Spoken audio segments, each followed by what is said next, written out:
Today's lecture deals with modern architecture. And the first thing we need to do is define what modern architecture is compared to those of previous civilizations. When we look at not only the ancient civilizations such as Greece and Rome, but also buildings created all the way up into the early 1800s, they're built through a system called the shell system. It's a construction technique where one basic building material provides both the structural support as well as the building's outer covering. And so when we look at buildings such as the pyramids, we have one material all the way through the structure, which we would say is limestone. When we look at the Pantheon in Rome, this is a structure made entirely of concrete. When we look at those temples in Greece, those are made from marble. One material all the way through the structure. But when we get to modern buildings, we use what's called the skeleton and skin system. Here we have a core framing of the structure that supports its integrity. And then we have a protective skin on the outside of that structure, which would be drywall, plaster, aluminum siding, or even glass.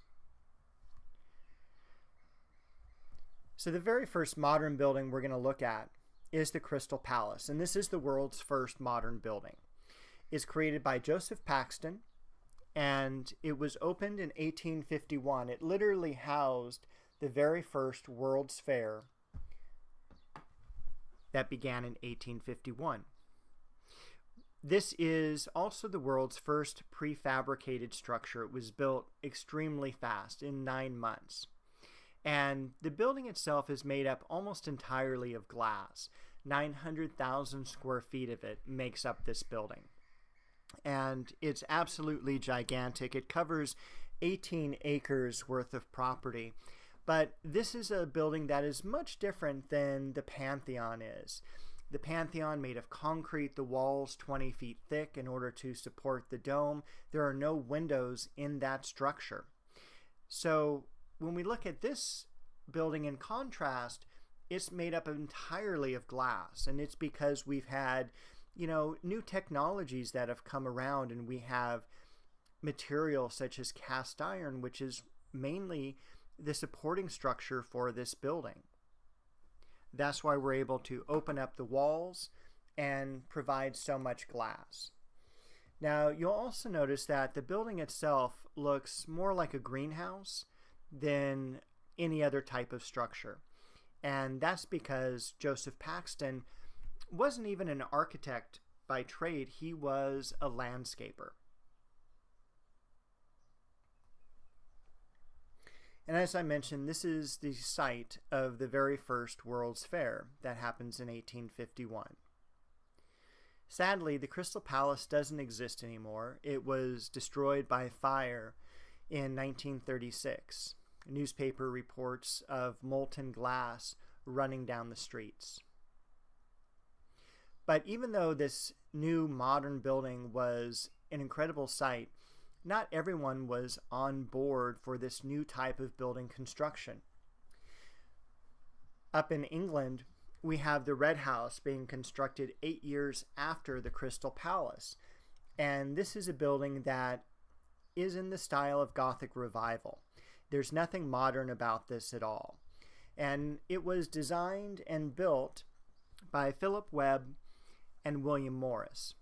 Now, William Morris is mostly noted in history for being the founder of the arts and crafts movement, which was a style of art that really kind of moved away or revolted against the new modern age. They believed that it was back during the Renaissance or Middle Ages where art really hit a zenith, and they kind of wanted to return to that era of time rather than having all these new modern types of objects around that were made by machine. They argued that machines couldn't create anything worth artistic value.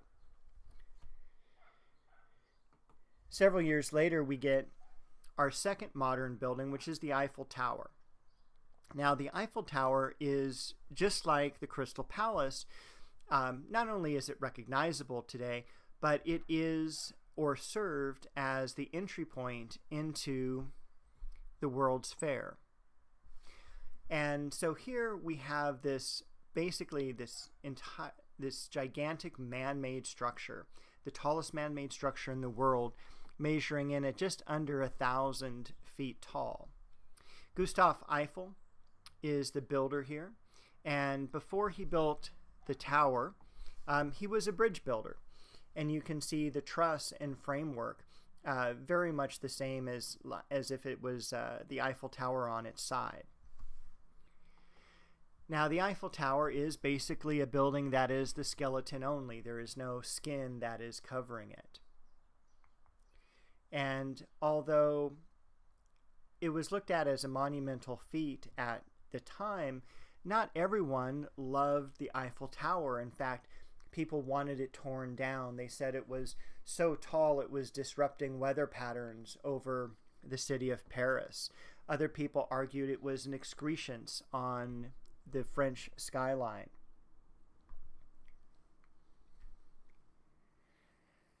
Now, with these pictures here, during the German occupation during World War II, Hitler himself only visited the city once and never set foot on the Eiffel Tower.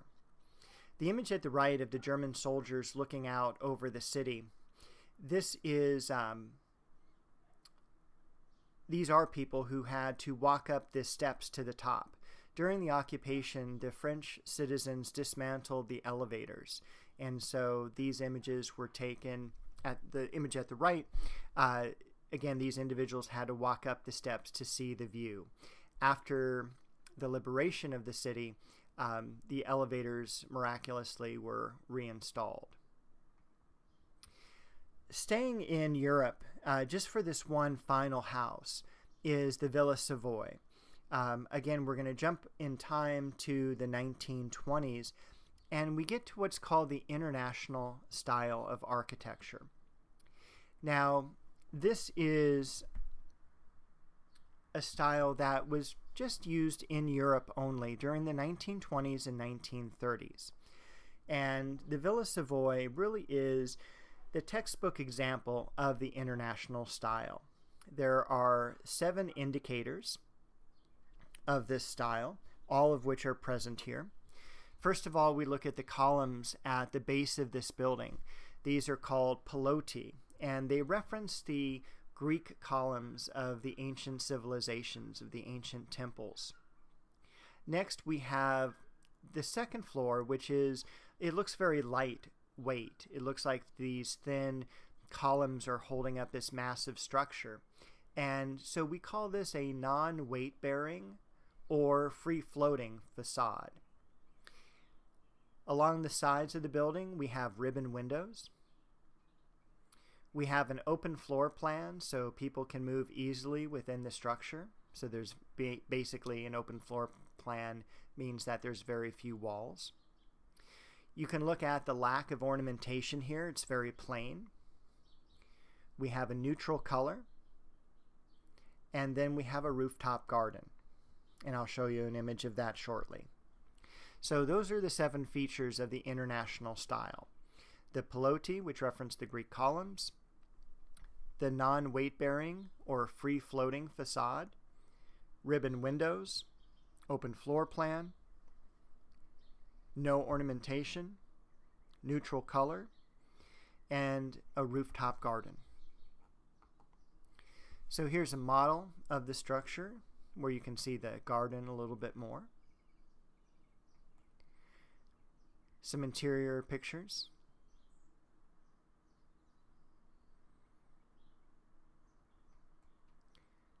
And again, that garden at the top, also that one retaining wall is kind of more of a curvilinear type of wall. It's supposed to mimic a sail of a sailing vessel. But really, I want to spend most of our lecture in America. This is where modern architecture gets its birth from. And it doesn't happen in New York, it doesn't happen in LA, it happens in Chicago. And the reason it does is in 1879, Chicago, for the most part, burns down. And architects are left with this clean slate in which to build. They utilize a grid-shaped road pattern, and also the idea that, there's no ancient monuments in Chicago. And so we don't have to worry about bulldozing one of the more important historical structures in Europe to build a skyscraper. So that's why modern architecture begins in America. And the very first skyscraper we have is the Marshall Field Wholesale Store. And it doesn't look much like a skyscraper.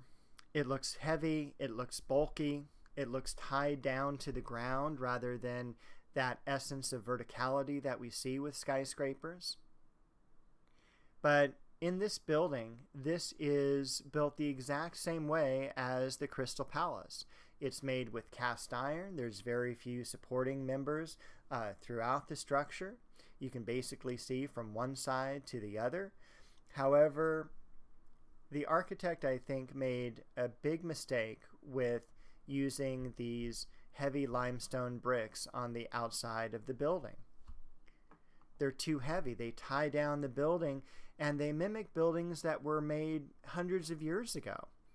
The building at the right is the home of the Medici family in the 1500s, and you can see that, at least in the outward appearance, that these look like the exact same building. It's going to be about half a decade later where we start to get to our normal skyscraper. And Louis Sullivan does a lot of work on the East Coast and even the Midwest with his buildings. And they follow a very basic blueprint. On the ground floor, we have office space. Then we have a mezzanine level, followed by office space up above. As we zoom into the attic, you can see that there is not only attic space, but we can start to see the incredible amount of ornamentation on these buildings. And this is something that is really prominent in buildings built by Sullivan. He believed that the building itself affected those who worked within it. So if you worked in a beautiful building, you would be a happier worker. Another building that he constructed was the Bayard Condict building. And we can again see the incredible amount of ornamentation that's used. And the reason I show you this building here is because it just went through a massive restoration that ended a few years ago. But it's absolutely stunning to see. And with as beautiful as Sullivan's buildings are, the sad part is he's really not known for his buildings as much as he's known for a human resources error. He had a draftsman working for him that he felt did very poor work, and he fired him. And that person was Frank Lloyd Wright, of course, one of the most pronounced American architects that we have ever had. Now, Frank Lloyd Wright had an incredibly long life. He lived until his 90s, and he was born right after the Civil War. He constructed his first residential homes in the early 1900s, around the age of 30 to 35. The Ward Willets home was the very first residential home he created, and you can see that there's some definite indicative style that he has. Primarily with the roof, he creates a hip roof, meaning that it slants down on all sides. A lot of the homes that we see, primarily here in Southern California, we use the gable type of roof, where it just slants down on two sides. We also have a tremendous amount of windows that are present, open floor space,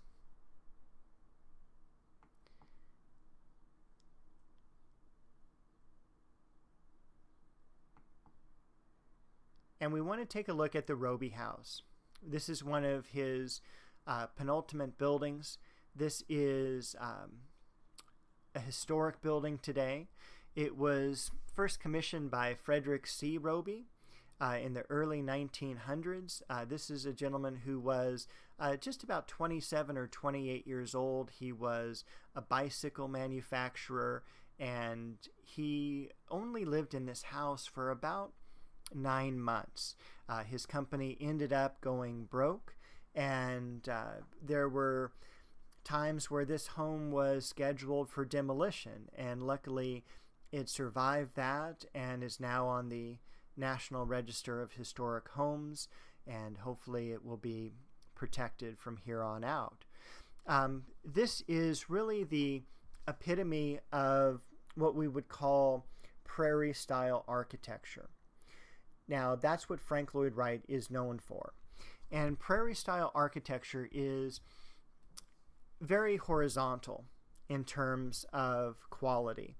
You can see how there's a certain horizontality with the planter beds, with the roof line. We even have, this is one of the first homes that has a cantilevered roof, which is based on the new invention of steel reinforced concrete in the early 1900s. Think of prairies as being flat and horizontal, and also something we would find in the Midwest.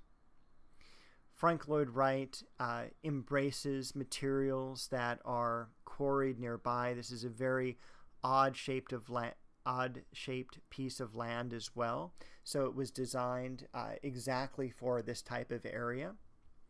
Frank Lloyd Wright also builds homes much differently than we see in the West. He spent a lot of time in Japan and really kind of invested in an Eastern type of sensibility.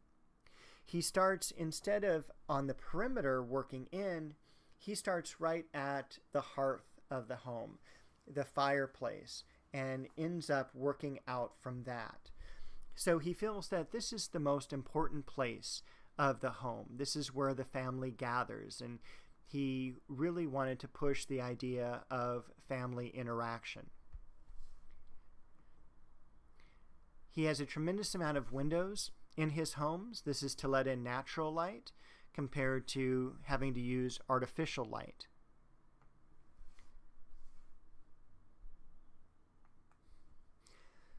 Modern architects such as Frank Lloyd Wright, Rudolf Schindler, Antonio Gaudí, they not only had to make the designs for the homes, but they also had to design the interior features such as the furniture, because the furniture played a big part in continuing the design of the home.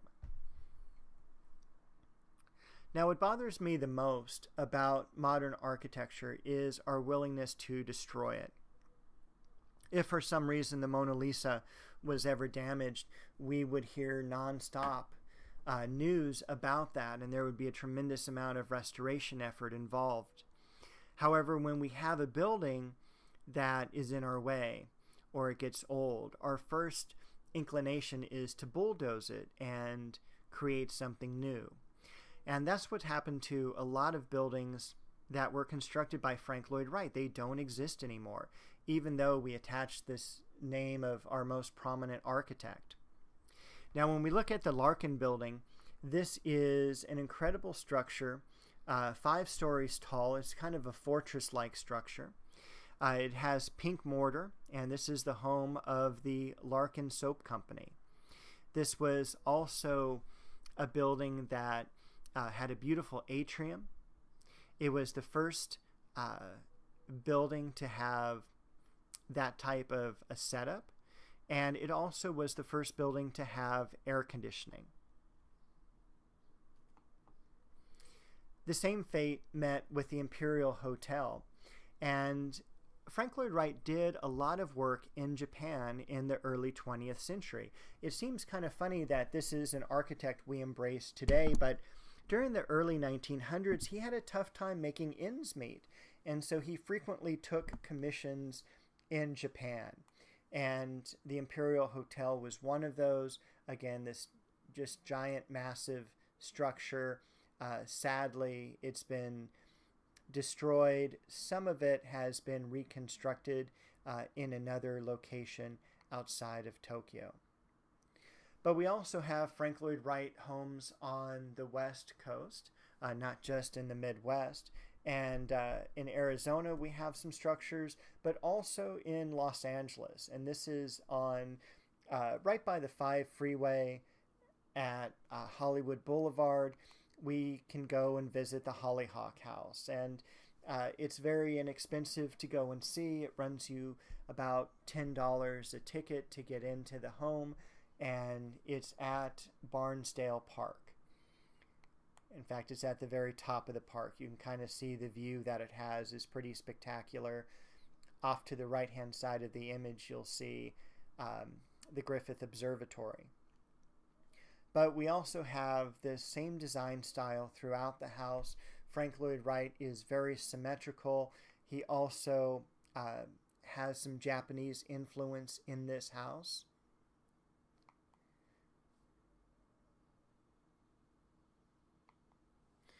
He again created the furniture, and you can see the Japanese screen in the background. Tremendous amount of windows. Everything is just given incredible amounts of detail. And he and the owner always argued about how to construct the house. And against her wishes, Frank Lloyd Wright did a lot of his own work here. That was not approved by her. Here's the library, floor-to-ceiling windows at the left-hand side. And this is the living room. And you can see, again, the whole home is based around the idea of family interaction, everyone to gather around the fireplace. This is the largest room in the home. This is how it's decorated today. Again, very much symmetrical. And the only thing asymmetrical about this home is the design on the fireplace itself. Now, by the time Frank Lloyd Wright gets into his 60s, during the 1930s, he reaches really the most busiest time of his life. And he completes, in that decade, over 150 commissions. The most famous that he does, and really probably his most famous work, is Falling Water.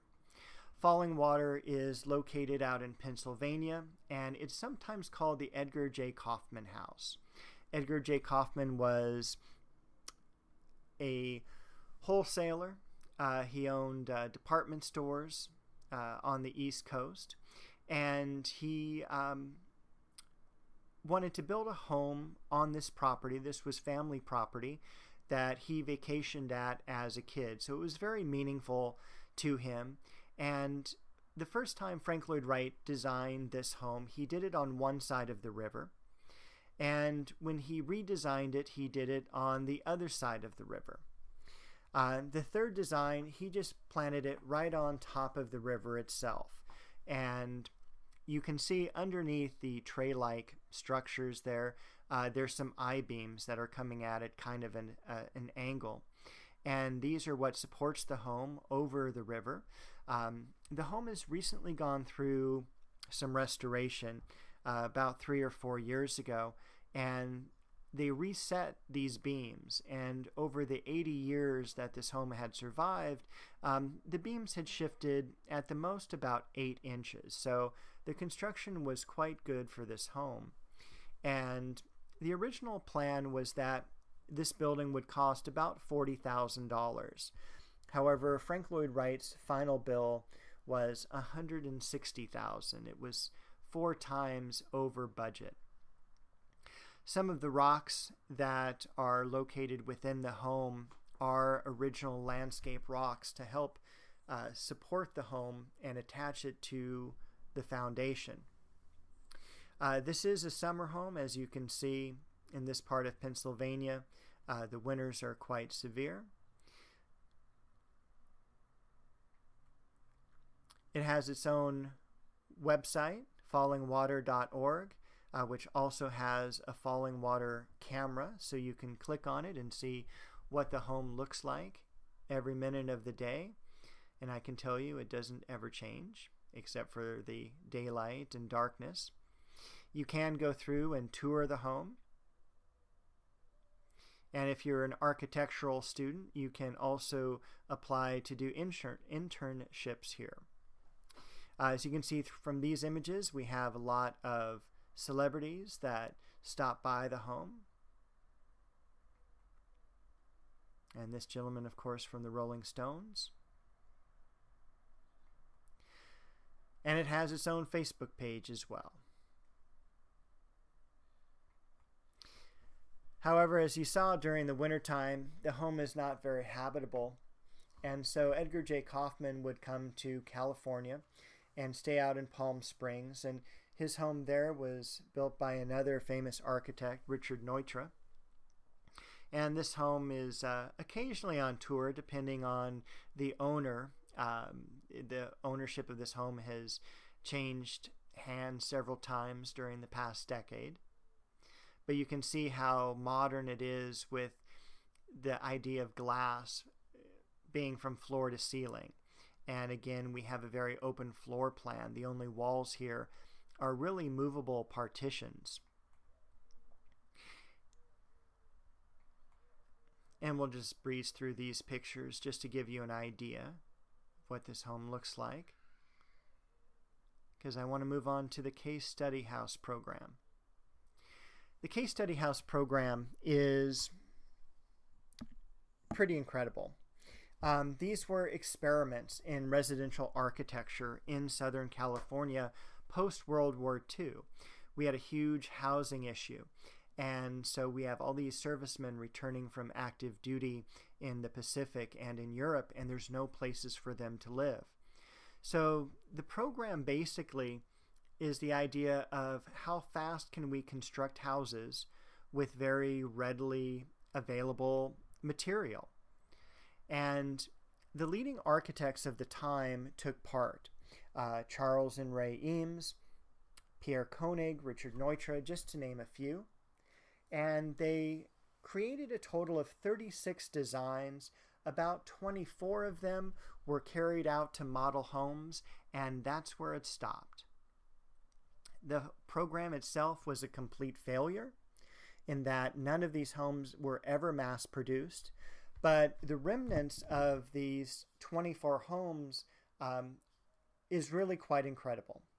For instance, the Case Study House 22 is one of the most noted homes in Los Angeles. It is on the other end of Hollywood Boulevard from the previous Frank Lloyd Wright Hollyhock House. This is kind of where Hollywood Boulevard meets Laurel Canyon. And it has a 280-degree view of Los Angeles.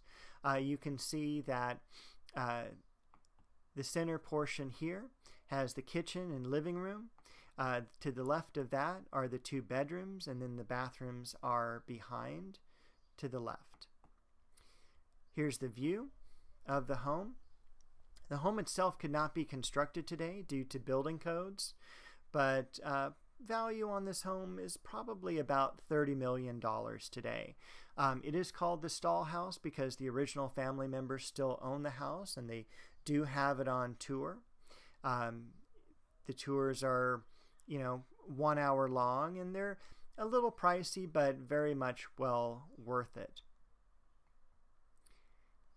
And then they also do tours at night, but unfortunately the price is doubled. But it's still definitely worth it to see the lights and to say you've been to this home. And it does have its own website, stallhouse.org, I believe is what it is. And this is going to end our lecture today on modern architecture.